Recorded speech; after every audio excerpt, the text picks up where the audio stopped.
Hi guys, ಅವತ್ತು ನಾನು ನಿಮಗೆ ಬ್ಯಾಕ್ ಸೈಡ್ದು ಮಾರ್ಕ್ ಮಾಡೋದನ್ನು ತೋರಿಸ್ಕೊಟ್ಟಿದ್ದೆ, ಟ್ರೇಸ್ ಮಾಡೋದನ್ನು ತೋರಿಸ್ಕೊಟ್ಟಿದ್ದೀನಿ.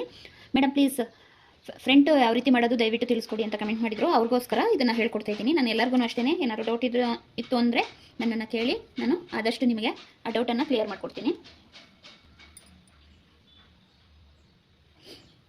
ನೋಡಿ, ನಾವು ಬ್ಯಾಕ್ ಸೈಡ್ ಏನು ತೊಗೊಂಡಿದ್ದೀವಿ,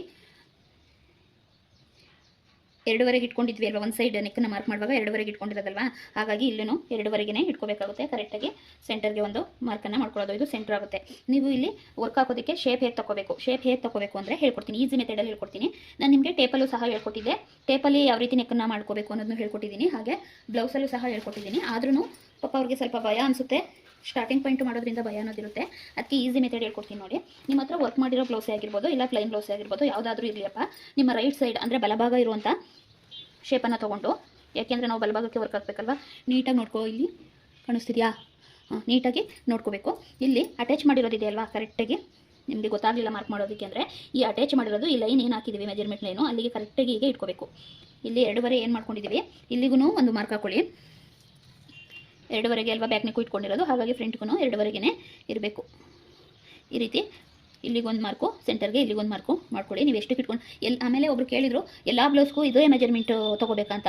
ಇಲ್ಲಪ್ಪ, ಎಲ್ಲ ಬ್ಲೌಸ್ಗೂ ಅದೇ ಇರಲ್ಲ, ಅವರವರು ಬಾಡಿ ಸೈಜ್ ಮೇಲೆ, ಅವ್ರ ಬ್ಲೌಸ್ ಸೈಜ್ ಮೇಲೆ ಹೋಗೋದು. ಅದಕ್ಕೆ ಹೇಳ್ತಿರೋದು ಈಸಿ ಮೆಥಡಲ್ಲಿ, ನಾನು ಬಿಗಿನರ್ಸ್ಗಳು ಅಂತ ಈಸಿ ಮೆಥಡಲ್ಲಿ ಈ ರೀತಿ ಹೇಳ್ಕೊಟ್ಟಿದ್ದೀನಿ. ಆ ವಿಡಿಯೋನ ನೀವು 1-2 ಸಲ ನೀಟಾಗಿ ನೋಡಿದ್ರೆ ನಿಮಗೆ ಅರ್ಥ ಆಗುತ್ತೆ. ಸ್ಕಿಪ್ ಮಾಡ್ಕೊಂಡು ಹೋಗ್ತೀರಿ, ಮಧ್ಯದಲ್ಲಿ ನಾನು ಏನಾದ್ರು ಟಿಪ್ಸ್ ಕೊಟ್ಟಿರೋದು ನಿಮಗೆ ಅರ್ಥ ಆಗೋದಿರೋದಿಲ್ಲ. ನಾನು ಹೇಳಿರ್ತೀನಲ್ವ, ಅದು ನಿಮಗೆ ಅರ್ಥ ಆಗೋದಿಲ್ಲ. ಅದಕ್ಕೇ ಹೇಳೋದು, ವೀಡಿಯೋನ ಸ್ಕಿಪ್ ಮಾಡಬೇಡಿ, ನೀಟಾಗಿ ನೋಡ್ಕೊಳ್ಳಿ ಅಂತ. ಈ ರೀತಿ ಕರೆಕ್ಟಾಗಿ ಲೈನ್ ಏನಿದೆ ಅಲ್ಲಿಗೆ ಇಟ್ಕೊಂಡು ಒಂದು ಪಿನ್ನನ್ನು ಹಾಕೊಳ್ಳಿ. ಏಕೆಂದರೆ ನೀವು ಬಿಗಿನರ್ಸು ಜರುಗಾಡಬಾರ್ದು, ನೀವು ಮಾರ್ಕ್ ಮಾಡುವಾಗ ಅಂದರೆ ಈ ರೀತಿ ಹಾಕೊಳ್ಳಿ. ನೋಡಿ, ಈ ರೀತಿ ಮಾಡಿಕೊಂಡು ಕರೆಕ್ಟಾಗಿ ಹಾಕೊಳ್ಳಿ. ನೀವು 1, 2, 3 ನಿಮಗೆ ಎಷ್ಟು ಬೇಕು ಅಷ್ಟನ್ನು ನೋಡಿಕೊಂಡು ನೀಟಾಗಿ ಹೀಗೆ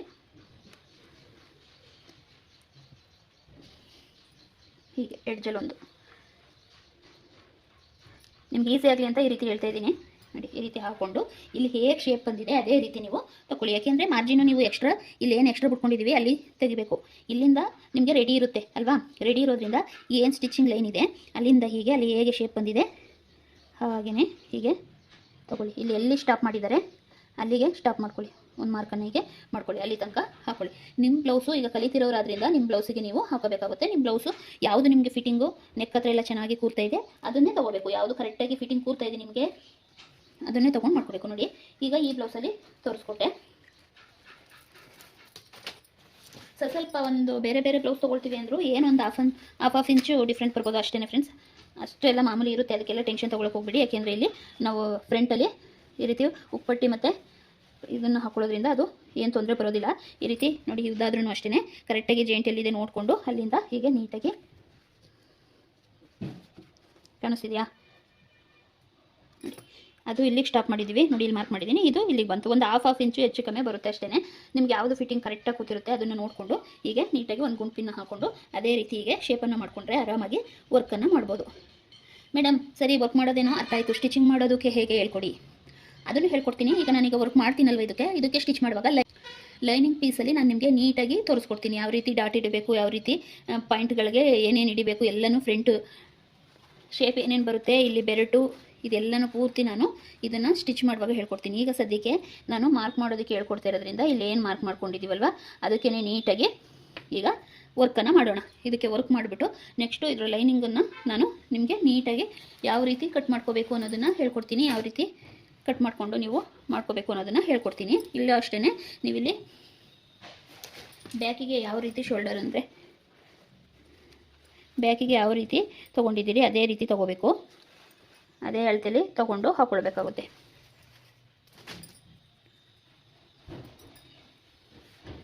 ಇಷ್ಟನ್ನು ನೀವು ಮಾಡ್ಕೊಳ್ಳಿ. ಈಗ ನೋಡಿ, ನಾನು ಅವತ್ತು ಟ್ರೇಸ್ ಮಾಡ್ಕೊಂಡಿರೋ ಡಿಸೈನು ಈ ರೀತಿ ಹಾಕಿದ್ದೀನಿ, ಬ್ಯಾಕ್ ಸೈಡೊಂದು ಹಾಕ್ಕೊಂಡಿದ್ದೀನಿ. ಈಗ ಫ್ರಂಟ್ ಸೈಡಿಗೆ ಮಾಡ್ಕೋಬೇಕು, ಅದಕ್ಕೋಸ್ಕರನೇ ಕೇಳಿದ್ರು ಅಂತ. ಈಗ ನೋಡಿ, ಇಲ್ಲಿ ಏನು ಮಾರ್ಕ್ ಮಾಡ್ಕೊಂಡಿದ್ದೀನಿ ಅದಕ್ಕೆ ನಾನೀಗ ನೀಟಾಗಿ ವರ್ಕನ್ನು ಹಾಕ್ಕೊಂಡು ಬರ್ತೀನಿ. ಇದಾದಮೇಲೆ ಸ್ಲೀವೊಂದು ತೋರಿಸ್ಕೊಡಿ ಅಂತಿದ್ದೀರಿ, ನಿಮಗೂ ಸ್ಲೀವೊಂದು ನೀಟಾಗಿ ಹೇಳ್ಕೊಡ್ತೀನಿ. ಸ್ಲೀವೊಂದು ವರ್ಕ್ ಹಾಕೋದನ್ನು ಹೇಳ್ಕೊಡ್ತೀನಿ, ಮತ್ತು ಯಾವ ರೀತಿ ಪೂರ್ತಿ ಒಂದು ಬ್ಲೌಸಿಗೆ ಯಾವ ರೀತಿ ನಾವು ಕಟ್ ಮಾಡ್ಕೋಬೇಕು ಅನ್ನೋದನ್ನೆಲ್ಲ ನೀಟಾಗಿ ಒಂದು ಲೈನಿಂಗ್ ಪೀಸ್ ಮೇಲೆ ಮಾರ್ಕ್ ಹಾಕಿ ನೀಟಾಗಿ ತೋರಿಸ್ಕೊಡ್ತೀನಿ. ಕಲಿಸೋಕ್ಕೆ ನಾನು ರೆಡಿ ಇದ್ದೀನಿ ಫ್ರೆಂಡ್ಸ್, ಕಲಿಯೋಕ್ಕೆ ನೀವು ರೆಡಿ ಆಗಿರಿ ಅಷ್ಟೇ. ನಾವಿಲ್ಲಿ ಏನೇ ಮಾರ್ಕ್ ಮಾಡ್ಕೊಂಡಿದ್ದೀವಿ, ಈಗ ಇದನ್ನು ನೀಟಾಗಿ ಕಾಣೋ ಹಾಗೆ ಮಾಡ್ಕೊಳ್ಳೋಣ.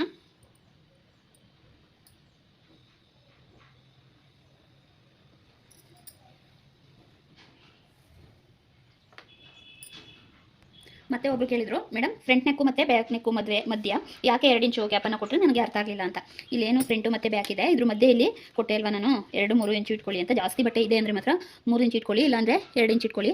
ಇನ್ನೂ ಕಮ್ಮಿ ಇದೆ ಅಂದರೆ ಇಲ್ಲೇನು ಬ್ಲೌಸೊಂದು ಇಲ್ಲಿ ಜಾಗ ಇರುತ್ತೆ, ಇಲ್ಲಿಗೆ ಫ್ರಂಟನ್ನು ಮಾರ್ಕ್ ಮಾಡ್ಕೊಳ್ಳಿ ಅಂತ ಹೇಳಿದೆ. ಇದೇನಕ್ಕೆ ಅಂದರೆ ಈ ರೀತಿ ನಾವು ಎಕ್ಸ್ಟ್ರಾ ಗ್ಯಾಪ್ ಬಿಟ್ಕೊಳ್ಳೋದ್ರಿಂದ ನೀವು ಕಲಿಯೋರು ಒಂದು ಸೀರೆನ ತಗೊಂಡು ಯೂಸ್ ಮಾಡಿ ಅಂತ ಹೇಳಿದ್ದೀನಿ ಅಲ್ವಾ. ಈಗ ನಿಮ್ಮ ಹತ್ರ ಜಾಸ್ತಿ ಬಟ್ಟೆ ಇದೆ ಅಂದಾಗ ಈ ರೀತಿ 3 ಇಂಚು ಅಥವಾ 2 ಇಂಚು ಈಗ ಇಟ್ಕೊಳ್ಳಿ. ಇಟ್ಕೊಂಡಿರೋದ್ರಿಂದ ಏನಾಗುತ್ತೆ ಅಂದರೆ ನೋಡಿ, ಬ್ಯಾಕ್ ಸೈಡು ವರ್ಕ್ ಮಾಡುವಾಗ ಫ್ರೇಮ್ ಎಲ್ಲಿಗೆ ಹಾಕ್ತೀರಾ, ಈಗ ಹಾಕ್ಬೇಕಲ್ವಾ. ಈಗ ಬ್ಯಾಕ್ ಸೈಡ್ ಮಾಡಾಯಿತು, ಇಲ್ಲಿ ಗ್ಯಾಪ್ ಕೊಟ್ಟಿಲ್ಲ, ಇಲ್ಲಿಂದನೇ ಅಟ್ಯಾಚ್ ಮಾಡಿಬಿಟ್ಟಿದ್ದೀನಿ ಅಂದರೆ, ನಾನು ಬರೀ 1 ಇಂಚನ್ನು ಬಿಟ್ಬಿಟ್ಟು ಅಟ್ಯಾಚ್ ಮಾಡಿದ್ದೀನಿ ಅಂದರೆ ಈ ರಿಂಗನ್ನು ಬ್ಯಾಕ್ ಸೈಡ್ ಮೇಲೆ ಕೂರಿಸ್ಕೋಬೇಕಾಗುತ್ತೆ. ಈಗ ಇಲ್ಲಿ ಕಮ್ಮಿ ಜಾಗ ಇದ್ದಾಗ ಇದು ಇಲ್ಲಿಗೆ ಬರುತ್ತೆ, ಇದ್ರ ಮೇಲೆ ಕೂರಿಸ್ಕೋಬೇಕಾಗುತ್ತೆ. ಆಗ ಫಿಟ್ಟಿಂಗ್ ಹೆಂಗೆ ಕೊಡ್ತೀರಾ, ರಿಂಗ್ ಫಿಟ್ಟಿಂಗ್ ಬರೋದಿಲ್ಲ. ಅದಕ್ಕೋಸ್ಕರ ಇಲ್ಲಿ ಸ್ವಲ್ಪ ಗ್ಯಾಪನ್ನು ಬಿಟ್ಕೋಬೇಕು. ಅಂದರೆ ಆಪೋಸಿಟ್ ಆಗ್ತೀವಿ ಅಂದಾಗ ಇಲ್ಲಿ ಸ್ವಲ್ಪ 2 ಇಂಚಿನಾದ್ರೂ ನಾವು ಜಾಗ ಬಿಟ್ಕೊಂಡ್ರೆ ರಿಂಗು ಕೂರ್ಸೋಕ್ಕೆ ಅನುಕೂಲ ಆಗುತ್ತೆ. ಓಕೆ, ಡೌಟ್ ಕ್ಲಿಯರ್ ಆಯಿತು ಅಂದ್ಕೊಳ್ತೀನಿ. ಕೇಳಿದ್ದೇನು ತಪ್ಪಿಲ್ಲ, ಏಕೆಂದರೆ ಸ್ಟಾರ್ಟಿಂಗ್ ಗೊತ್ತಾಗೋದಿಲ್ಲ ಏನಕ್ಕೆ ಅಂತ, ಅದಕ್ಕೋಸ್ಕರ ಕಣಪ್ಪ. ಇಲ್ಲಿ 2 ಇಂಚನ್ನ ಬಿಟ್ಕೊಂಡ್ರೆ ನಾವು ರಿಂಗು ಕೂರ್ಸೋಕ್ಕೂ ಸರಿಯಾಗುತ್ತೆ. ಮತ್ತು ಕೆಲವು ಬಟ್ಟೆಗಳು ವರ್ಕ್ ಮಾಡುವಾಗ ಸಿಂಕ್ ಆಗುತ್ತೆ, ಅಂದರೆ ಸಿಂಕ್ ಅಂದರೆ ಹಿಡಿದಿಟ್ಕೊಂಡಂಗೆ ಆಗುತ್ತೆ. ಆಗ ನಮಗೆ ಇಲ್ಲಿ ಬಟ್ಟೆ ಏನಿರುತ್ತೆ ಜಾಸ್ತಿ ಇರೋದು ಸ್ವಲ್ಪ ಕಮ್ಮಿ ಬರುತ್ತೆ ಅಲ್ವಾ. ಈಗ ನಾವು ಮಾಮೂಲಿ ಇಲ್ಲಿ ಏನೇ ತೊಗೊಂಡಿದ್ರು 1/2 ಇಂಚಿಗೆ ಮೆಜರ್ಮೆಂಟು ಇಷ್ಟಕ್ಕೆ ಕಟ್ ಮಾಡ್ಕೋಬೇಕು. ಇಲ್ಲಿ ಏನಿದೆ ಇಲ್ಲಿ ಎಡ್ಜಿಗೆ ಹೊಲಿಗೆ ಬರುತ್ತೆ 1/2 ಇಂಚು ಮಾರ್ಜಿನ್. ಇಲ್ಲೂ ಅಷ್ಟೇ 1/2 ಇಂಚು ಮಾರ್ಜಿನ್ ಕೊಡ್ಕೊಳ್ತೀವಿ. ವರ್ಕ್ ಎಲ್ಲಿದೆ ಅಲ್ಲಿ ತನಕ ವರ್ಕ್ ಇರುತ್ತೆ, ಆಮೇಲೆ ಇಲ್ಲೇನು ಎಕ್ಸ್ಟ್ರಾ ಇದೆ ಅಲ್ಲಿಗೆ ಹೊಲಿಗೆ ಬರುತ್ತೆ. ಈ ರೀತಿ ಮಾರ್ಜಿನಿಗೆ ಇಲ್ಲಿ ಹೋಗುತ್ತೆ, ಸ್ವಲ್ಪ ಇಲ್ಲೂ ಹೋಗುತ್ತೆ. ಹಾಗಾಗಿ ಎಕ್ಸ್ಟ್ರಾ ಇದ್ದರೆ ಅದೇ ಹೇಳೋದಲ್ವ, ಸಿಂಕ್ ಬಂದ್ರೂ ಒಳ್ಳೇದಾಗುತ್ತೆ, ರಿಂಗ್ ಹಾಕೊಳ್ಳೋದಕ್ಕೂ ಒಳ್ಳೇದಾಗುತ್ತೆ. ಯಾಕೆಂದರೆ ಆಪೋಸಿಟ್ ಮಾಡ್ತಾ ಇರೋದ್ರಿಂದ. ಇಲ್ಲೇ ಸೈಡ್ಗೆ ಹಾಕಿ ಫ್ರಂಟ್ ನೆಕ್ನ ಮಾಡ್ತೀವಿ ಅಂದಾಗ ಏನು ಬಿಡೋ ಅವಶ್ಯಕತೆ ಇರೋದಿಲ್ಲ. ಇಲ್ಲಿ ಬ್ಯಾಕು ಮತ್ತು ಫ್ರಂಟು ಆಪೋಸಿಟ್ ಮಾಡಿದಾಗ ನಾವು ರಿಂಗ್ ಹಾಕೊಳ್ಳೋಕ್ಕೆ ಆಗಲಿ ಸಿಂಕೇಜನ್ನು ಅವಾಯ್ಡ್ ಮಾಡೋಕ್ಕೆ ಆಗಲಿ ಎಕ್ಸ್ಟ್ರಾ ಜಾಗ ಅನ್ನೋದು ಬೇಕಾಗುತ್ತೆ. ಮಿನಿಮಮ್ 2 ಇಂಚನ್ನಾದ್ರೂ ಬಿಟ್ಕೊಂಡ್ರೆ ಒಳ್ಳೆಯದು. ರಿಂಗು ನಾವು ನಮ್ಮ ನೆಕ್ಕು ಸೈಜ್ ಮೇಲೆ ರಿಂಗನ್ನು ಸೆಲೆಕ್ಟ್ ಮಾಡ್ಕೊಳ್ಳಿ. ಇಷ್ಟಿದ್ರೆ ಆರಾಮಾಗಿ ವರ್ಕ್ ಮಾಡ್ಬೋದು ಅನ್ನೋದಿರೋ ಕಡೆ ಈ ರೀತಿ ರಿಂಗನ್ನು ಸೆಲೆಕ್ಟ್ ಮಾಡ್ಕೊಳ್ಳಿ. ಬ್ಯಾಕ್ ಸೈಡಿಂದು ಏನಿತ್ತು ಅದನ್ನೇ ಇಲ್ಲಿ ನೋಡಿಕೊಂಡು ಹೀಗೆ ಮಾರ್ಕ್ ಅನ್ನೋದನ್ನು ಮಾಡ್ಕೊಳ್ತಾ ಇದ್ದೀನಿ.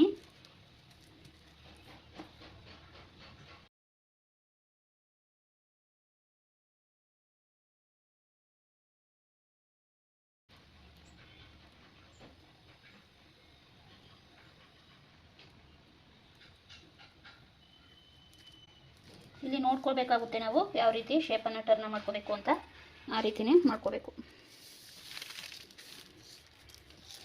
ನೋಡಿ, 2ನ್ನ ಮಾಡ್ಕೊಂಡಿದ್ದೀನಿ. ಈಗ ಸ್ವಲ್ಪ ಇಲ್ಲಿ ಕ್ರಾಸ್ ಇರೋದ್ರಿಂದ ಕ್ರಾಸಿಗೆ ಇಟ್ಕೊಂಡು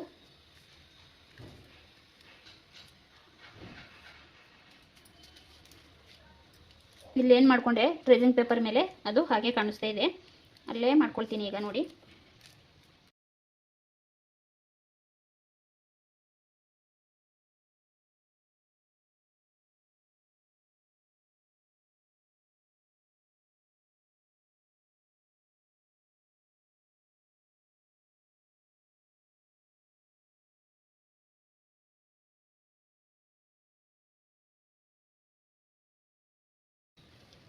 ಕಾಣಿಸ್ತಾ ಇದೆಯಾ ಈ ರೀತಿ. ಇದನ್ನೇ ಹಾಗೆ ಹೀಗೆ ನೋಡಿಕೊಂಡು ಕರೆಕ್ಟಾಗಿ ಹೀಗೆ ಕೂರಿಸ್ಕೊಳ್ತೀನಿ.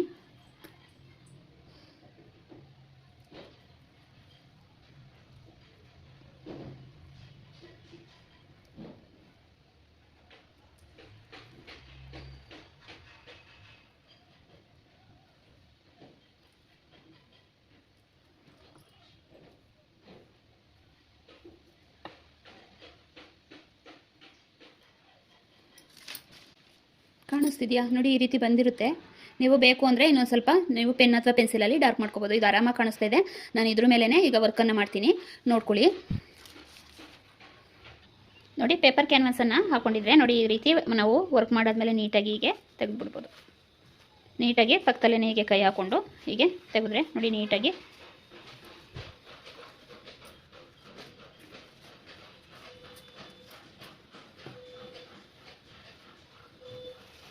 ಈ ರೀತಿ ರಿಮೂವ್ ಅನ್ನೋದನ್ನು ಮಾಡ್ಕೋಬೋದು. ಇದನ್ನು ಬೇಕು ಅಂದರೆ ನಾವೀಗ ಫ್ರಂಟ್ ಏನು ಮಾಡ್ತಾಯಿದ್ದೀವಿ ಅಲ್ಲಿಗೆ ಇದನ್ನು ವೇಸ್ಟ್ ಮಾಡ್ದಂಗೆ ಹಾಕೋಬೋದು. ಇದನ್ನೆಲ್ಲ ಇಟ್ಕೊಳ್ಳಿ. ಜಾಸ್ತಿ ಈ ರೀತಿ ಅಗಲ ಬಂದಿರುತ್ತೆ ಅಲ್ವಾ, ಇದನ್ನು ಇಟ್ಕೊಂಡ್ರೆ ನೀವು ಸ್ಲೀವ್ಗಳಿಗೆ ಏನಾದ್ರು ಸೆಂಟರಿಗೆ ಮಾತ್ರ ಹಾಕ್ತೀರಿ ಅಲ್ವಾ, ಆಗ ಯೂಸ್ ಮಾಡ್ಕೋಬೋದು. ನೋಡಿ, ಇಷ್ಟಿರುತ್ತೆ ಅಲ್ವಾ. ಮಧ್ಯದಲ್ಲಿ ಒಂದು ಏನಾದರೂ ಬುಟ್ಟೋಸ್ ಅಥವಾ ಫ್ಲವರ್ ಡಿಸೈನ್ ಏನಾದರೂ ಮಾಡ್ತೀವಿ ಅಂದರೆ ಇದನ್ನು ಹಾಕೋಬೋದು. ವೇಸ್ಟ್ ಮಾಡ್ಕೋಬೇಡಿ. ಇದ್ರ ಬಗ್ಗೆ ನನಗೂ ಯಾವುದೋ ವೀಡಿಯೋದಲ್ಲಿ ಹೇಳ್ಕೊಟ್ಟಿರಲಿಲ್ಲ, ಆದರೆ ನಾನು ನಿಮಗೆ ಐಡಿಯಾಸ್ ಕೊಡಬೇಕು ಅನ್ನಿಸ್ತು, ಕೊಡ್ತಾಯಿದ್ದೀನಿ. ನೋಡಿ, ಈ ರೀತಿ ಇರುತ್ತೆ ಅಲ್ವಾ, ಇದನ್ನು ವೇಸ್ಟ್ ಮಾಡೋಕ್ಕೆ ಹೋಗಬೇಡಿ. ಈಗ ಫ್ರಂಟ್ ನೆಕ್ಗೆ ನಾನು ಇದನ್ನೇ ಹಾಕ್ಕೊಳ್ತೀನಿ ಕೆಳಗಡೆ, ಸಾಕು ಇಷ್ಟೇ ನೋಡಿ. ಫ್ರಂಟ್ ನೆಕ್ಗೆ ಈ ಫ್ರೇಮ್ ಸಾಕು, ಅದಕ್ಕೋಸ್ಕರ ನಾನು ಇದನ್ನು ಹಾಕ್ಕೊಳ್ತಾ ಇದ್ದೀನಿ. ನೀಟಾಗಿ ಕರೆಕ್ಟಾಗಿ ಆಗುತ್ತೆ. ಇದನ್ನು ನೀಟಾಗಿ ಟೈಟನ್ನು ಮಾಡಿಕೊಂಡು ನಾನೀಗ ಈಗ ತಾನೇ ತೆಗೆದ್ವಿ ಅಲ್ವಾ ಬ್ಯಾಕ್ ಸೈಡ್ದು, ಅದನ್ನೇ ಈ ರೀತಿ ಹಾಕ್ಕೊಂಡ್ರೆ ಕೆಳಗಡೆ ಸಾಕಾಗುತ್ತೆ. ಇದರಲ್ಲಿ ಆಫ್ ತೊಗೊಳ್ತೀನಿ, ತೊಗೊಂಡು ಇದನ್ನೇ ಕೆಳಗಡೆ ಹಾಕ್ಕೊಂಡ್ರೆ ನಮಗೆ ಈ ಶೇಪ್ಗೆ ಚೆನ್ನಾಗುತ್ತೆ. ಈ ರೀತಿ ಇಟ್ಕೊಂಡು ಕರೆಕ್ಟಾಗಿ ಅದ್ರ ಮೇಲೆ ಏನು ಸೈಜ್ ಇದೆ ಹೇಗೆ ನೋಡಿಕೊಂಡು ಕರೆಕ್ಟಾಗಿ ನೋಡ್ಕೊಳ್ಳಿ, ಅಲ್ಲಿ ನೋಡಿಕೊಂಡು ಹೀಗೆ ಇಟ್ಕೊಂಡು ಈಗ ವರ್ಕನ್ನು ಹಾಕೋಕ್ಕೆ ಸ್ಟಾರ್ಟ್ ಮಾಡೋಣ. ನೋಡಿ ನಾನು ಒಂದು ಲೈನು ಹಾಕ್ಕೊಂಡಿದ್ದೀನಿ. ಇಲ್ಲಿ ಬ್ಯಾಕ್ ಸೈಡ್ ನೋಡಿ ಈ ರೀತಿ 2 ಲೈನ್ ಹಾಕ್ಕೊಂಡು ಮಧ್ಯದಲ್ಲಿ ಬುಟ್ಟಾಸ್ ಅನ್ನೋದನ್ನು ಇಟ್ಕೊಂಡಿದ್ದೀನಿ. ಬೇಕು ಅಂದರೆ ನೀವು ರೈಸ್ ಡಿಸೈನು ಬೇಕು ಅಂದರೂ ಹಾಕೋಬೋದು. ಈಗ ಇಲ್ಲಿ ಹೇಗೆ ಮಾಡ್ಕೊಂಡಿದ್ದೀನಿ ಸೇಮ್ ಅದೇ ರೀತಿ ಇಲ್ಲೂ ಮಾಡ್ಕೋಬೇಕಾಗುತ್ತೆ. ಅದಕ್ಕೋಸ್ಕರ ಈಗ ಒಂದು ಲೈನನ್ನು ಹಾಕೊಂಡಿದ್ದೀನಿ, ಇನ್ನೊಂದು ಲೈನನ್ನು ಹಾಕೊಂಡು ಮಧ್ಯದಲ್ಲಿ ಈ ರೀತಿ ಬುಟ್ಟಾಸನ್ನು ಕೊಟ್ಕೊಂಡು ವರ್ಕನ್ನು ಅದನ್ನು ಮಾಡ್ತೀನಿ. ಹಾಗೆಯೇ ಗಮನ ಇಟ್ಟು ನೋಡ್ಕೊಳ್ಳಿ. ಇಲ್ಲಿ 2ವರೆಗೆ ನಿಲ್ಲಿಸ್ಕೊಂಡಿದ್ದೀನಿ ನಾನು, ನೋಡಿಕೊಂಡು ನಿಮಗೆ ಎಷ್ಟಕ್ಕೆ ಬೇಕು ಅಷ್ಟಕ್ಕೆ ಇಟ್ಕೋಬೋದು.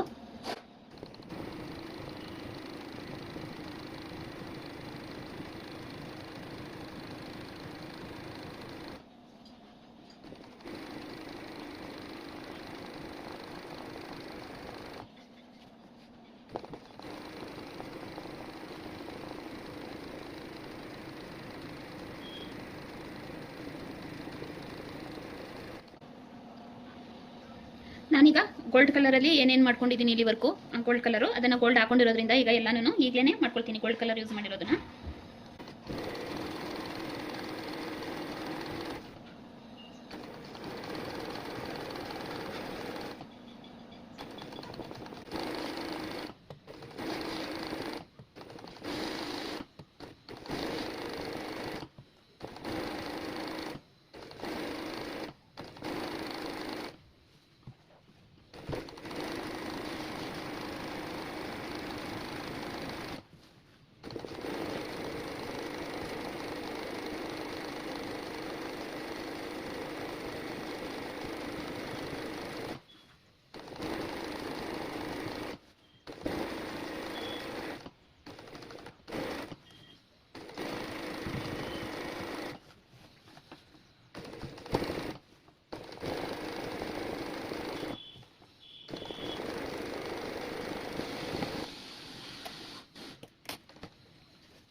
ನೋಡಿ ಈ ರೀತಿ ನಾವು ಜರಿ ಥ್ರೆಡ್ನ ಹಾಕೊಂಡಿದ್ದಾಗ ಜರಿ ಥ್ರೆಡ್ಡಲ್ಲಿ ಏನೇನು ವರ್ಕ್ ಮಾಡ್ಕೋಬೇಕು ಎಲ್ಲನೂ ಒಂದೇ ಸಲ ಮಾಡಿದ್ರೆ ಪದೇ ಪದೇ ಥ್ರೆಡ್ಡನ್ನು ಚೇಂಜ್ ಮಾಡೋದು ತಪ್ಪುತ್ತೆ. ಈಗ ನಾನು ಗ್ರೀನ್ ಹಾಕೊಂಡು ಗ್ರೀನಲ್ಲಿ ಏನೇನಿದೆ ಅದನ್ನು ವರ್ಕ್ ಮಾಡ್ತೀನಿ.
ನೋಡಿ ಈ ರೀತಿ ನಾನು ಲೈಟ್ ಗ್ರೀನಲ್ಲಿ ಹಾಕೊಂಡಿದ್ದೀನಿ.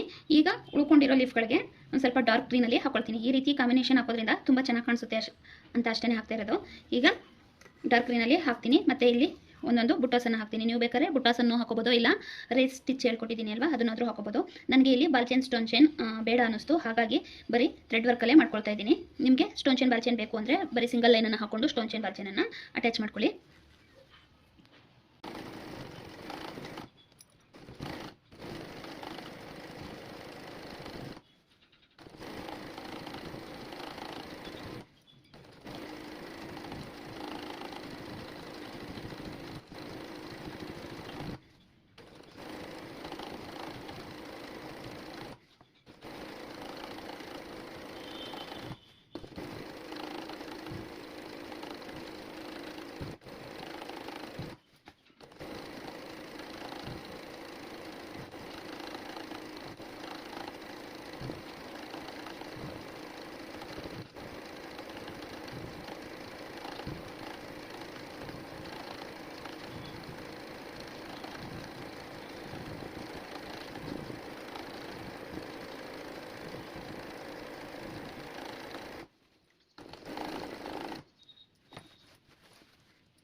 ನೋಡಿ ಈ ರೀತಿ ಫೈನಲ್ ಆಗಿ ಈ ರೀತಿ ಡಿಸೈನ್ ಅನ್ನೋದು ಬಂದಿದೆ. ಇಲ್ಲಿ ಥ್ರೆಡ್ ಏನಿರುತ್ತೆ ಎಲ್ಲನೂ ನೀಟಾಗಿ ರಿಮೂವ್ ಮಾಡ್ಕೋಬೇಕು.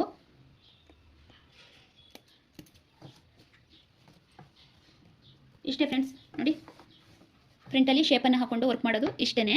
ಕಟ್ ಮಾಡುವಾಗ ಇಲ್ಲಿ ಇನ್ನೂ ನಾವು ಪಟ್ಟಿ ಕೊಡ್ತೀವಲ್ವ, ಇಲ್ಲಿ ತನಕನೂ ಬರುತ್ತೆ. ಇದು ಫ್ರಂಟ್ ನೆಕ್ ಮಾಡುವ ವಿಧಾನ ಇಷ್ಟೇ. ಇದೇ ರೀತಿ ಫಾಲೋ ಮಾಡ್ಕೊಳ್ಳಿ ಫ್ರೆಂಡ್ಸ್. ಏನಂದರೆ ನಾವು ಒಂದೇ ಸಲ ನೋಡ್ಬಿಟ್ಟು ಕಲಿತೀವಿ ಅಂದರೆ ಯಾವುದೂ ಆಗೋದಿಲ್ಲ. ನೀವು ಆದಷ್ಟು ನಾನು ಹೇಳಿದೆ ಅಲ್ವಾ, ಯಾವುದಾದ್ರೂ ವೇಸ್ಟ್ ಬ್ಲೌಸ್ ಪೀಸ್ಗಳನ್ನ ತೊಗೊಂಡು ವರ್ಕ್ನ ಮಾಡಿ, ಇಲ್ಲ ಅಂದರೆ ಒಂದು ಯಾವುದಾದ್ರೂ ಸೀರೆ ಇದ್ದರೆ ಅದನ್ನು ಯೂಸ್ ಮಾಡಿ. ಎಷ್ಟು ಆಗುತ್ತೆ ಅಷ್ಟು ನೀವು ಯಾವಾಗ ಕಲಿತು ಅದನ್ನು ಆದಷ್ಟು ನೀವು ಕಲಿತು ನಿಮ್ಮದು ಅಥವಾ ನಿಮ್ಮ ತಾಯಿದು ನಿಮ್ಮ ಅತ್ತೆದು ಮನೇಲಿ ಯಾರು ಇರ್ತಾರಲ್ವ ಅವ್ರಿಗೆ ಡೈಲಿ ಹಾಕೊಳ್ಳೋಕ್ಕೆ ಯೂಸ್ ಆಗುತ್ತೆ. ವೇಸ್ಟ್ ಏನು ಮಾಡೋಕ್ಕೆ ಹೋಗಬೇಡಿ. ಆ ರೀತಿ ಹಾಕಿಬಿಟ್ಟು ಅವ್ರಿಗೆ ಸ್ಟಿಚ್ ಮಾಡಿ ನೋಡಿದಾಗಲೇ ನಿಮಗೆ ಎಲ್ಲಿ ಸಮಸ್ಯೆ ಅನ್ನೋದು ಬಂದಿದೆ ಅನ್ನೋದು ಗೊತ್ತಾಗೋದು. ಆ ಸಮಸ್ಯೆ ಏನು ಅಂತ ನಮಗೆ ಕಂಪ್ಲೇಂಟ್ ಮಾಡಿದ್ಮೇಲೆ ಇಲ್ಲಿಗಾಗ್ತಿದೆ ಅಂತ ಏನು ಕಂಪ್ಲೇಂಟ್ ಮಾಡ್ತಾರೆ ಆಗಲೇ ನಮಗೆ ಅಲ್ಲಿ ಸರಿ ಮಾಡ್ಕೊಳ್ಳೋಕ್ಕಾಗೋದು. ನಾವು ಪ್ರಯತ್ನನೇ ಪಡ್ದೇ ಒಂದು ಸಲ ಮಾಡಿಬಿಟ್ಟು ಸುಮ್ಮನೆ ಆಗ್ಬಿಟ್ರೆ ನಿಜವಾಗ್ಲೂ ನಾವು ಕಲಿಯೋಕ್ಕಾಗೋದಿಲ್ಲ. ನಾವು ಎಷ್ಟು ಪ್ರಾಕ್ಟೀಸ್ ಮಾಡ್ತೀವಿ, ಎಷ್ಟು ಪ್ರಯತ್ನ ಪಡ್ತೀವಿ ಅಷ್ಟು ಬರುತ್ತೆ. 1 blouse 2 blouse 3 blouse 5 blouse 10 blouse ಆಗಲಿ ಬಿಡಿ, ಏನು ಜಾಸ್ತಿ ಏನು ಡಿಫ್ರೆಂಟ್ ಬರಲ್ಲ. ಸ್ವಲ್ಪ ಪ್ರಾಬ್ಲಮ್ ಅನ್ನೋದಿರುತ್ತೆ. ಅದಕ್ಕೆ ಸೊಲ್ಯೂಷನ್ ಸಹ ಇದೆ, ಅದನ್ನು ನೋಡಿಕೊಂಡು ಸರಿ ಮಾಡ್ಕೊಂಡ್ರೆ ಆಯಿತು. ನೋಡಿ ಈಸಿ ಮೆಥಡಲ್ಲಿ ಹೇಳ್ಕೊಟ್ಟಿದ್ದೀನಿ, ಈ ರೀತಿ ಮಾಡ್ಕೊಳ್ಳಿ. ಇನ್ನು ಸ್ಲೀವ್ಗೆ ಕೇಳಿದ್ದೀರಿ, ನೆಕ್ಸ್ಟ್ ಕ್ಲಾಸಲ್ಲಿ ನಾನು ನಿಮಗೆ ಸ್ಲೀವ್ಗೆ ಹೇಳ್ಕೊಡ್ತೀನಿ. ನೋಡಿ ಈಗ ನಾನು ಕ್ಯಾನ್ವಾಸ್ ಹಿಂದೆ ಹಾಕೊಂಡಿದ್ದೆ ಅಲ್ವಾ, ಆಗಲೇ ಇಲ್ಲಿ ಬ್ಯಾಕ್ ಸೈಡ್ ಒಂದು ಏನೋ ರಿಮೂವ್ ಮಾಡಿಬಿಟ್ಟು ಉಳ್ಕೊಂಡಿದ್ದನ್ನು ಹಾಕ್ತೆ, ಅದನ್ನು ತೋರಿಸ್ತೀನಿ.